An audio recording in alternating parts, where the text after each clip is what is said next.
Poursuivons cette édition en nous intéressant à la réconciliation en Côte d'Ivoire. Maître Franck Kouyaté a animé une conférence de presse récemment.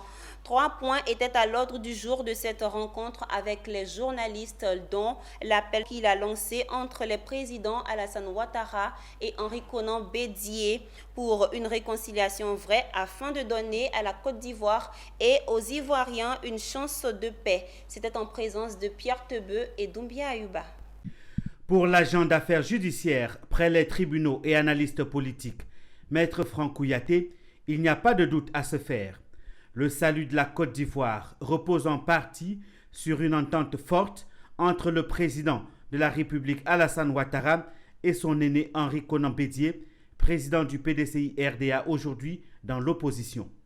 Et cette conviction, Maître Franck Kouyaté l'a martelé ce jeudi face à la presse ivoirienne surprise de voir qu'il y a encore quelqu'un qui croit au retour de l'alliance Alassane Bédié. Et pour réussir la réconciliation entre les deux ténors, Maître Franck Kouyaté fait appel à des symboles. Il propose ce qu'il appelle lui-même l'appel de Dimbokro. Dimbokro, ville symbole et historique de la Côte d'Ivoire, et pour cause. Dimbokro, c'est tout un symbole. Hein? L'appel de Dimbokro s'adresse particulièrement à Henri Konan Bédié et à Alassane Ouattara, parce que les deux sont natifs de Dimbokro. Mais l'appel de Dimbokro va régler la question de rancœur entre Bédié et puis Alassane.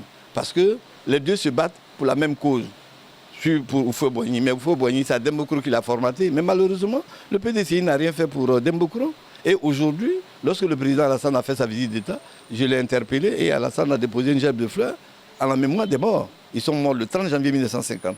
Donc la prochaine rencontre entre Alassane et Bédié doit se faire à Dimbokro pour que les deux aillent déposer concomitamment les gerbes de fleurs pour que enfin ces morts-là ne soient pas morts pour rien et pour que Houphouët repose en paix. Voilà.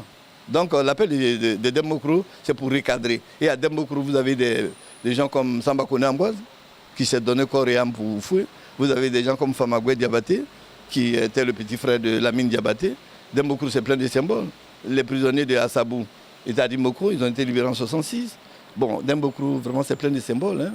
Et donc, pour moi, d'ailleurs, même le symbole le plus fort, c'est que Alassane est né à Dimbokro, quand même. Bédié est né à Daoukro, mais Bédié n'est arrivé qu'à l'âge de 14 ans à Dimbokro, de par l'entremise du doyen Nzing, qu'on appelait Gabriel Nzing d'ailleurs, qui était à Bokanda. Et vous savez, à l'époque, il y avait deux blocs. Hein. Vous avez les progressistes qui commençaient à partir de Bokanda, Bongwanou et consorts, et vous avez Dimbokro Toumoudi qui était PDCI. Mais Houphouët étant très, très futé, il allait chercher ses frères baoulés de l'autre côté pour les mettre au PDCI. C'est comme ça que Nzing est arrivé à Dimbokro. Maître Franck Kouyaté compte peser de toute son expérience de disciple de feu le président Félix Houphouët-Boigny pour voir son rêve se réaliser. Celui de réussir le second mariage entre le président Alassane Ouattara et Henri Konan Bédié. Il compte se donner les moyens pour y parvenir et entend fédérer toutes les bonnes volontés pour la réussite de ce vœu cher, selon lui, aux Ivoiriens.